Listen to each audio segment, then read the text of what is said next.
"Thank you for the information," Abby said to the woman. They made their way from the request counter past the lines of adventurers waiting for their turn to speak to the workers. "Glad that we found out we can take the job," Bill said to the group as they made their way to the front entrance. Abby looked at Cammy. "Where are the supply carts located?" Walking through the main entrance, there was a worker that wished them a safe journey. Claire couldn't help but stare at the worker's long rabbit ears and long blue hair. They really do have a diverse group of people working at these buildings, she thought to herself. The change in lighting, being exposed to the bright sun and the clear blue sky, Claire couldn't help but blink several times. After being exposed to the bright sunlight, the change in temperature was the second thing she noticed. It wasn't extremely humid, but was enough to be uncomfortable. However, there was a refreshing breeze that blew past them every now and then. "It's hot out here," Hannah commented, wiping a little sweat from her brow. Don nodded. "I heard that this portal led to a warmer area, but I wasn't expecting it to be such a difference in the climate." Some of his short brown hair clung to his skin from the sweat. Abby slightly adjusted her armor as though letting some of the built-up hot air escape. Looking back and forth, Cammy appeared to be orientating herself as she pointed to her left down the main road. "It should be that way." On the main road, carts were being pulled by horses, and townspeople were going about their day. The road had gravel on top, preventing dust from being tossed into the air due to the traffic. Claire enjoyed looking at their surroundings, appreciating the architecture of the buildings near the guild.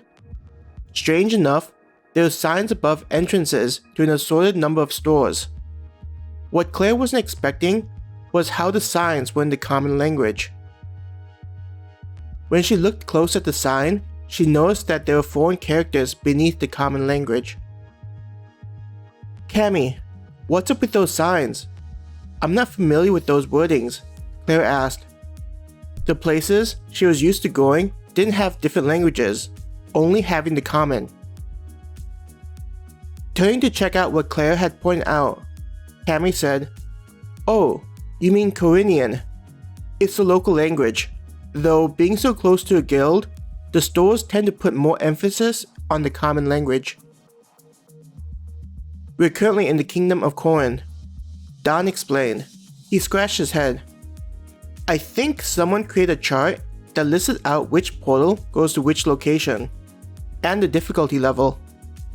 It's available somewhere on the wire." "Do we have to learn how to speak it?" Hannah asked, her voice lacking confidence in being able to pick it up. Just looking at the characters, it was apparent to be different from common. Shrugging, Cammy said, "I honestly don't know. We haven't gone too far away from the guild buildings, so I don't know if you get far enough whether common is still used by those who are living on this side of the portal." Tilting her head, based on how realistic Star Moon made this place, I get the suspicion that you'll need to pick it up at some point. "I think the only reason why common is likely going to be used here is due to the large number of adventurers who only understand common. If the businesses didn't know how to speak common, they wouldn't be able to make money," Don commented, scratching his cheek as he thought about it. With how Don was speaking about the simulated people on this side of the portal, Claire wondered if it was better to think of them as actual people. Even with Dragny, it was hard to think of the woman as something created by the company. It really made Claire rethink about how they need to view the area on this side. They continued down the road, making sure to stay out of the way of the wagons and carriages passing by. The people driving the vehicles looked similar to those that make the job requests, letting Claire know that they were likely merchants who'd make requests to the guild.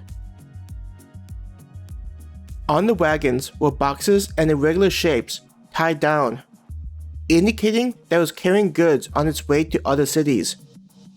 Some of the wagons had adventurers walking next to the wagon or sitting on top of the boxes, their eyes scanning the surroundings as they performed their jobs.